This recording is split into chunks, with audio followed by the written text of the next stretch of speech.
Assalamualaikum warahmatullahi wabarakatuh. Perkenalkan, nama saya Oktianingsih Ari Rusmianto dari BPG Prajabatan Gelombang 2 Universitas PGRI Kanjuruhan Malang. Pada video ini, saya akan membahas koneksi antar materi dan refleksi setelah saya mempelajari topik 2 Filosofi Pendidikan Indonesia tentang pendidikan dan nilai sosial budaya.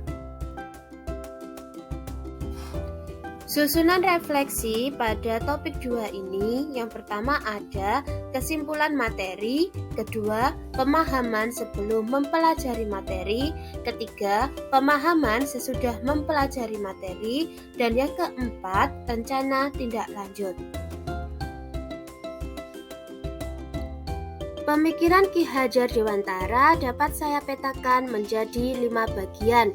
Yang pertama ada pendidikan dan nilai sosial budaya, yang kedua pendidikan dan pengajaran, yang ketiga tujuan pendidikan, keempat kodrat alam dan zaman, dan yang terakhir budi pekerti. Ayo kita bahas semuanya. Pembahasan yang pertama yaitu pendidikan dan nilai sosial budaya. Pendidikan dan kebudayaan saling berkaitan. Tidak ada kebudayaan tanpa pendidikan. Jika pendidikan dilaksanakan secara intelektual, akan menjadikan anak kurang humanis dan manusiawi. Pendidikan dan pengajaran. Menurut Ki Hajar Dewantara, pengajaran adalah bagian dari pendidikan.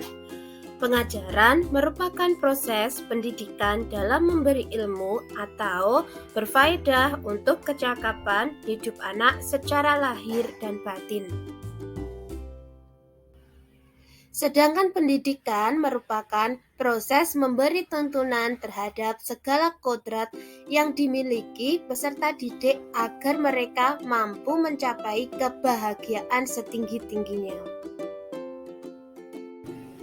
Tujuan dari pendidikan yaitu menuntun segala kodrat yang ada pada anak agar mereka dapat mencapai keselamatan dan kebahagiaan setinggi-tingginya baik sebagai manusia maupun anggota masyarakat. Selanjutnya adalah pendidikan yang menuntun. Guru bisa diibaratkan sebagai petani. Guru harus memperhatikan kodrat anak seperti petani yang menanam padi pasti akan tumbuh menjadi padi. Kacang akan tumbuh menjadi kacang. Tidak mungkin benih kacang tumbuh menjadi padi. Jadi, masing-masing benih mempunyai kodrat masing-masing. Sama halnya seperti anak. Mereka mempunyai bakat, minat, keinginan yang berbeda-beda. Tugas guru yaitu hanya bisa mengarahkan, menuntun, memfasilitasi anak sehingga mereka dapat berkembang sesuai dengan kodrat mereka masing-masing. Dalam pendidikan harus memperhatikan proses menuntun. Ada 3 poin penting menurut Ki Hajar Dewantara dalam proses menuntun. Yang pertama, ing ngarsa sung tulodo, yang artinya di depan memberi contoh. Kedua, ing madya mangun karso, yaitu membangun kemauan atau motivasi. Dan yang terakhir ada tuturi handayani, di mana di belakang memberikan semangat dan dorongan. Selanjutnya, kodrat alam dan zaman. Anak bukan tabula rasa. Anak bukanlah kertas kosong yang mana dirinya itu siap ditulis apa saja. Namun, anak sudah membawa kodratnya sendiri, ibaratnya sebuah kertas, di mana pada kertas tersebut tertulis garis samar. Tugas pendidikan adalah membimbing untuk menebalkannya sehingga menjadi jelas dan bermakna. Dalam proses menebalkan harus memperhatikan yang pertama, kodrat alam, yaitu pendidikan menyesuaikan lingkungan alam dan sosial anak. Yang kedua, kodrat zaman. Pendidikan harus menyesuaikan dengan perkembangan zaman. Pemikiran Ki Hajar Dewantara selanjutnya yaitu budi pekerti. Budi pekerti adalah bersatunya atau perpaduan yang harmonis antara gerak, pikiran, perasaan, dan kehendak sehingga menimbulkan tenaga atau semangat.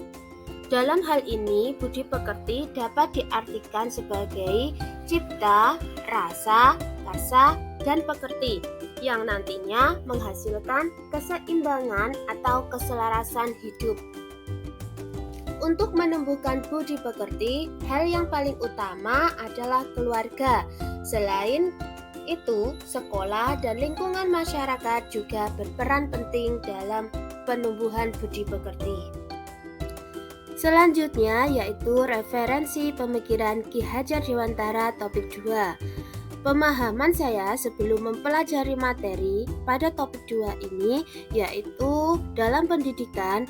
Yang pertama, mengejar ketuntasan materi. Yang kedua, pembelajaran berpusat pada guru. Yang ketiga, metode pembelajaran dominan berceramah.